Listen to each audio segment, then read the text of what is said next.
쇠고기 협상 타결 직후 국민을 안심시킨다면서 정부가 내놓은 대책도 별로 새로울 게 없습니다. 원산지 그거는 내가 철저히 다져갈게. 하여튼 그건 이렇게 해요. 여기서 단속에 나오면 다른 데 가서 간판 바꾸고 또 할 수 없도록 만들어야 해요. 한우 산업이 희망을 갖기 위해서는 한우가 한우로 수입산 쇠고기를 한우로 속여 파는 일이 없도록 원산지 표시를 강화하겠다는 얘기입니다. 취재진은 원산지 합동 단속반과 동행해봤습니다. 서울 서대문구의 한 정육점. 단속반과 판매 직원 간의 실랑이가 벌어집니다. 국산은 저 국산 가오라 물이 흐르는 게 거의 없어 이게. 이건 다 냉동이 녹았다는 얘기야. 아니 냉동은 절대 아니에요. 이게 녹았다는 얘기지 무슨 소리지? 냉동이 안 녹으면 물이 왜 흘러? 안 녹아도 오래 트레이 교환을 안 하면 핏물은 흘러. 핏물이 이렇게 흘러? 응? 그렇다고 제가 그 수입육 갖다가 거기다 진열했겠어요. 그러면 수입육 갖다 여기 진열해갖고 지금 같이 국산 팔잖아 이것도. 속인 적이 없다고 버티던 정육점 직원은 한쪽 진열대에서 원산지 표시가 없는 쇠고기들이 나오자 속여판 사실을 인정합니다. 아래놓고 판다는 건 국산으로 유장 판매하는 거거든요. 국산으로. 이 말 틀려? 맞죠? 서울 마포의 한 할인 매장 정육점. 예. 한우 사골 맞아요. 예. 아, 이것도 한우 사골이고 이것도 한우 사골이고. 다 맞습니다. 예. 그러나 단속반은 사골의 크기로 봐서 절대 한우가 아니라고 잘라 말합니다. 이렇게 작습니다 이게. 소가 작은 게 작을 수밖에 없어요. 근데 이런 것은 한우라 하면은 만약에 이게 소가 1000kg 넘어가는 소입니다 이게. 크게 나올 수가 없습니다. 현장에서 DNA 검사를 위한 시료를 채취해 농수산물 식품연구소에 검사를 의뢰했습니다. 분석 결과 이 사골은 수입산으로 밝혀졌습니다. 밑에 여기 3개 뜨는 것들 있죠, 그죠? 이런 놈들은 다 수입형입니다. 수입산으로 저희들이 판정을 합니다. 요 놈하고 지금 여기하고 2개는 지금 다 수입형으로 판정이 됐습니다. 원산지 단속을 강화해 수입산이 한우로 둔갑하는 일이 없도록 하겠다는 정부의 방침에 대해선 단속반 스스로도 한계를 인정합니다.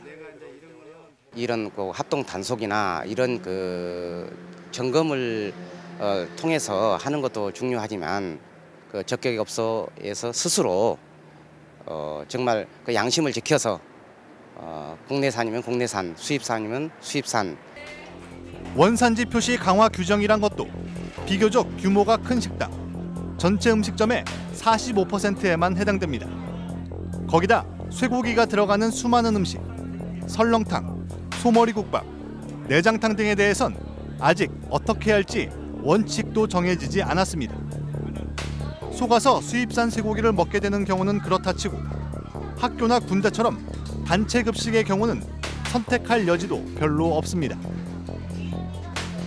현재 위탁학교 급식업체의 88%가 수입산 쇠고기를 사용하고 있고 군대에서도 일일 배식 기준 35g 가운데 20g은 수입산 쇠고기를 쓰고 있습니다.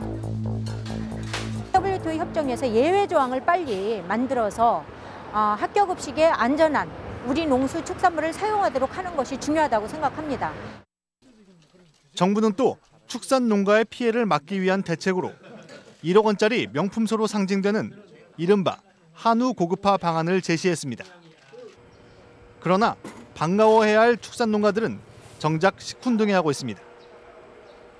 고급화가 하루아침에 되는 것도 아닌데 영세농이 대부분인 우리 현실에서 너무나 멀게 느껴지는 얘기라는 겁니다. 어떤 공산품 모양 공장에서 시건하는 게 아니라 첫 단계, 두 단계, 여러 단계를 거치게 되거든요. 고급육을 만들 수 있는 기반을 만들 수 있는 그런 수준까지 가려면 보통 10년 이상 걸리거든요. 최근 창업붐이 일고 있는 미국 쇠고기 프랜차이즈 업체들은 한우 고급화 방안이 오히려 수입 쇠고기 시장을 더 키울 것이라고 선전합니다. 없어서 못 먹어요. 없어서. 가격 싸고. 지금 소갈비 1인분 지금 하루 먹으려고 그러면 보통 막 2만 원대인데 6kg 7,000원이면 먹어요. 또 지금은 시끄럽지만 광우병에 대한 우려도 조금 있으면 사라질 거라고 장담합니다. 잡으면 석 달. 예? 우리 한국 사람들 늘상 왔던 게 지금부터 석 달. 안 그러면 빠르면 2달이에요. 시민들은 이러다 한우 먹기가 더 어려워지는 건 아닌지 걱정하고 있습니다. 우리 진짜 한우 엄청나게 좋지 않습니까? 맛 좋고. 근데 그 가격이 지금 경제적으로 너무 어려운 상태에서 사 먹기가 힘들다는 것을 몸으로 느끼고 있잖아요. 한우가 당연히 좋은 건 다 알지만 이제 어쩔 수 없이 이제 저렴한 걸 사 먹어야겠죠. 정부 여당은 미국산 쇠고기 안전성에 대한 문제 제기를 정치 공세, 심지어 선동이라고 몰아붙이고 있습니다. 미국산 쇠고기 수입에 따른 지나친 광우병 공포감 조성 내용이 인터넷과 공중파 방송을 통해서 퍼지고 있습니다. 그러나 지금 그렇게 말하는 한나라당 의원들도 불과 얼마 전 야당 시절에는 노무현 정부가 미국소 수입에 대해 저자세로 일관하고 있다고 비난했습니다. 일본은 그 광우병이 20차례나 발생했는데도 20개월령 이하 소고기만 수입하도록 미국하고 협상을 했어요. 근데 우리는 광우병 발병 경력이 전혀 없는데 30개월령 이하로 이렇게 협상이 마무리가 됐거든요. 우리는 광우병 청정 국가인데 왜 이렇게 협상을 잘못했을까에 대해서 의문을 갖는 거죠. 당시 이들이 내세웠던 명분도 하나같이 국민 건강이었습니다. 우리나라 국민의 생명과 안전이 최고의 우선 과제 아니겠습니까? 맞습니다. 그렇죠? 예. OIE의 규정의 문제가 아니라 어쨌든 국민들이 불안해하는 핵심은 광우병이 발생하지 않은 일정 규모 이상의 육류 수입 국가 가운데 처음으로 우리나라가 30개월 이상 된 미국산 소를 수입하기로 결정했다는 데 있습니다.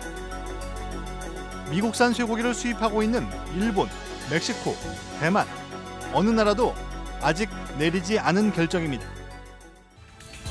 정부는 미국산 쇠고기가 안전하니 안심하고 먹으라고 국민들을 설득하고 있습니다. 미국 당국이 검역을 강화하고 동물성 사료를 제한하겠다고 밝혔으니 미국산 쇠고기가 안전할 거라고 말하고 있습니다.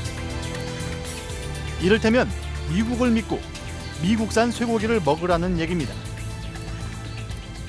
그러나 왜 유독 우리 국민들이 광우병 위험에서 자유롭지 않은 30개월 이상 미국산 쇠고기를 먹어야 되는지에 대해선 속 시원한 대답을 내놓지 못하고 있습니다.